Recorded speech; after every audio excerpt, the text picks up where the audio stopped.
Hello friends, welcome to my channel Priyanka's Kitchen and Beyond Chef in Action. আজ আমরা বানাবো Bengalis love ইলিশ ভাপা. The ilish, also known as the hilsa herring or hilsa shad, is a species of fish related to the herring in the family Clupidae.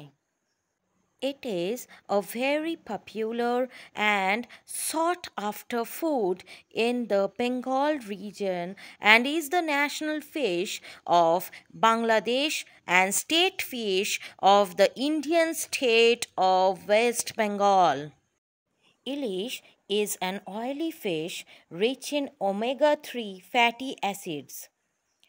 Recent experiments have shown its beneficial effects in decreasing cholesterol level in rats and insulin level. Ilish bhapa, also known as Shorshe Ilish bhapa, is a Bengali recipe of hilsa fish steamed in a potent mustard, yogurt, and coconut paste. ইলিশ ভাপা বানাতে ফার্স্টেই আমরা ইলিশ মাছগুলোকে ভালো করে clean করে নিয়ে ওটাকে ম্যারিনেট করে দিতে হবে উইথ সল্ট অ্যান্ড হলুদ গুঁড়ো।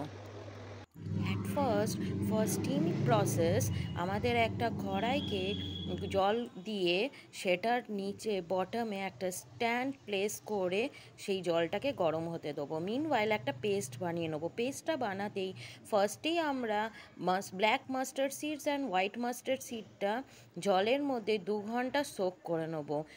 সোক করে সেটাকে জল থেকে স্ট্রেন করে দেবো অ্যান্ড গ্রাইন্ড করে দেবো ইউজিং পপি সিডস মানে পোস্ত, গ্রিন চিলিস, কোকোনাট দিয়ে একটা স্মুথ পেস্ট বানিয়ে নেবো। মিনওয়াইল আমি একটু টক দই, 1 পিঞ্চ হলুদ গুঁড়ো আর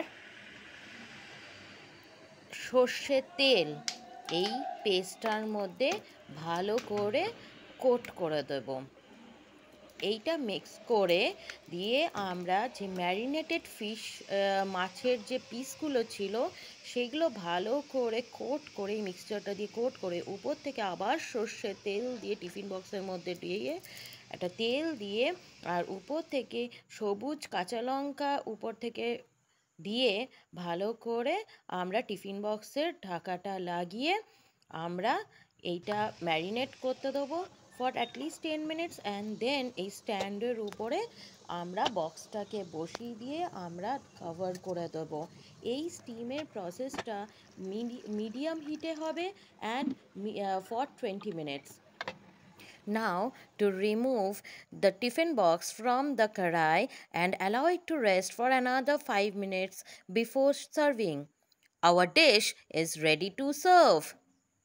একটা ছোট্ট টিপস, এই স্টিমিং প্রসেসে কড়াইয়ে যখন স্ট্যান্ড দিয়ে আমরা জল দিচ্ছি আর সেটা আমাদের ধ্যান রাখতে হবে যে টিফিন বক্সটা আমরা দেবো সেই টিফিন বক্সের যেন হাফের থেকে নিচে আমরা জল দিই। তার উপরে যদি হয় তাহলে কিন্তু জল সিপ ইন করে যাওয়ার টিফিন বক্সের একটা চান্স থাকে আর সেটা কিন্তু আমাদের রান্নাটা খারাপ করতে পারে।